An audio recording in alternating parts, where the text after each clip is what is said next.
It all has to do with globalization. In the world before World War II, we had an imperial system with the empires duking it out over access to everything, and trade, as a rule, needed to be militarized because every time there was a conflict, you would lose access to whatever happened, even if you weren't a party to the conflict. Shipping would be a target. So at the end of World War II, the Americans, who had the only navy left in the game, said that they would put their navy at the service of the global commons so that anyone could trade with anyone, anywhere, at any time, and access any market. And we came to know this as free trade and globalization. Now, there are two big implications from that. The first is that we were no longer in a world where if you wanted to be successful, you had to have iron ore and coal and steel and food. You only needed one of them now. And you could trade for the other three, and everyone started to industrialize together, starting from different points and moving at different speeds, but we all got on this path that we are all now very familiar with. And second, when people industrialized, they changed their personal habits and national economies evolved as well. So it used to be that you were probably living on a subsistence farm. And when you do that, kids are free labor. So you have a bunch. But when you move into the town to take industrial and services jobs, kids go from being free labor to really expensive habits, and adults aren't stupid, so we had fewer of them. You play that forward 75 years, and it's not that most of the world is running out of children. That happened 30 years ago. It's that now the world has run out of working age adults, and we're starting to run out of mature adults. Everyone's moving into mass retirement.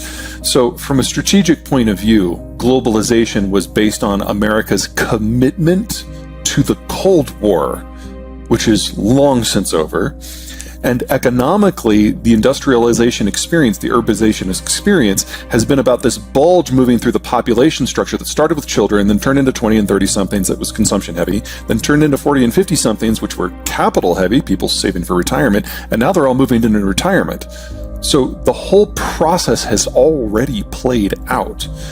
And under globalization, first with a lot of workers, then with a lot of capital, we got the technological explosions that we know. But these were all nothing more than a moment in time, a moment that lasted 75 years. But it's now over. And so we now have to go back to what we had before World War II, but without people. The key thing to keep in mind for shipping, let me throw it into three general categories. Number one, 80% of the stuff that enables people to grow food is transported internationally, whether it's equipment or fertilizer or fuel. Only 20% of food is traded internationally, but 80% you need the inputs to grow it in the first place. Number two, roughly half of all oil is shipped on the ocean blue, typically by supertanker, along with everything that comes out of the Persian Gulf. And then number three, safety on the waves is what allows us to have the East Asian manufacturing model, which is a fancy way of saying the manufacturing model.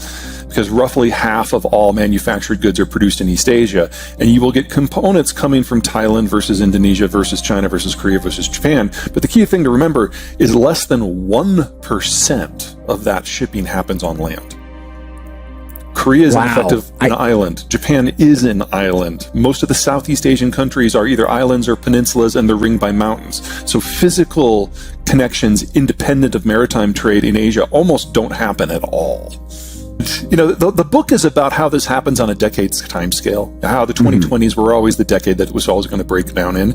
But events in just the last couple of months are speeding this up. A lot of this is probably going to be front-loaded. So, like, think of what just happened in the first week of December. So the Europeans announced their plan for an oil export ban, and a lot of the details are being made up as they go on. It's a very European policy in that regard.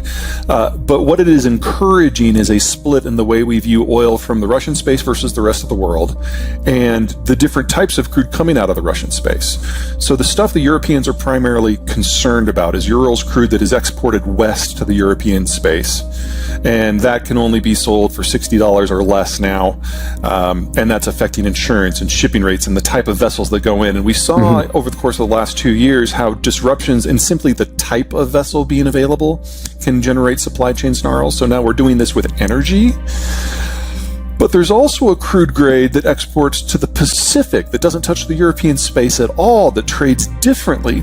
We now, just in the Russian space, have two fundamentally different markets, not just for pricing, but for physical accessibility, for the ability to get ships and insurance to allow it to move.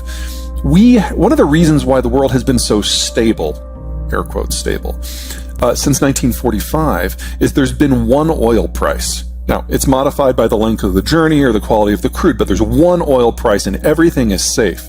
The Europeans have now created a system where a lot of countries in Europe are now going to have a vested interest in interfering with Russian exports west.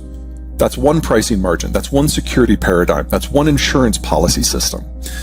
But then in the East, where the Europeans are not the players, it's a different crude grade at a different price point using different insurance systems by different countries. We have split the oil market now into at least three pieces, two Russian, one everything else, which means now countries no longer have a vested interest in making sure the oil flows everywhere all the time because we're not all in this together anymore.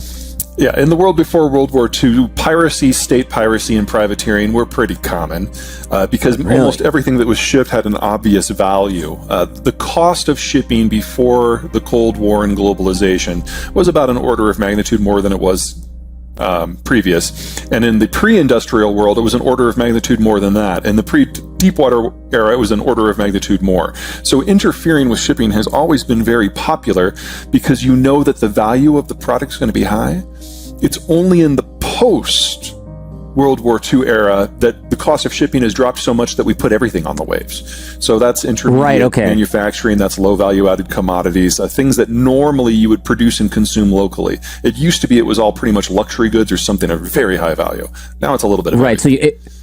The Biden administration is the most populist administration we have ever had, more so than Trump. Basically, it feels like on trade policy, the Biden administration is going through Trump's tweets and picking them out one at a time and expanding them into position papers and putting them into policy and running a really good grammar scrubber over it. And we're basically getting the second Trump administration right now from a trade point of view. And then second, even if we wanted to intervene, this isn't the 60s or 70s. I mean, it used to be that there were no other naval powers. And so the United States with a destroyer-heavy Navy after World War II could patrol the global oceans because there wasn't a lot of competition and we had the right tools for the job. But since 1990, we've retooled our Navy, we've retired most of our smaller vessels, and we've concentrated naval power into our supercarrier battle groups. And if you want to knock off a country, that is the tool. But if you want to patrol the global oceans in an environment where other people have ships, you don't need the dozen supercarrier battle groups we have. You need like 800 destroyers. We only have 70. So even if we wanted to be the global policeman and patrol the waves, we no longer have the physical capacity to do it. Now, that sounds bad, and it is, but keep this in mind. The United States is the least maritime trade-dependent country in the world. Only 12% of our GDP is from trade. About half of that is NAFTA. So we're not the ones who suffer if global trade breaks down. China's at the top of that list. Europe is a close second. Anyway, so the Chinese do not claim that these two will ever be combat capable. They're training for their engineers more than anything else. And they do have a third one that they're going through sea trials right now. And it is a larger carrier that they actually designed themselves. But again, it's a prototype. They don't view it as anything other than a test bed. So they might get their first carrier in 2027. So you've got the greater Midwest, which is the world's largest single chunk of arable land in the world, high agricultural productivity. It's directly overlain by the greater Mississippi system, which is the largest natural transport network in the world. And if you compare a modern superhighway system like the American interstate system to moving things by water, the cost of operation is about 1/12 to do it by water versus land.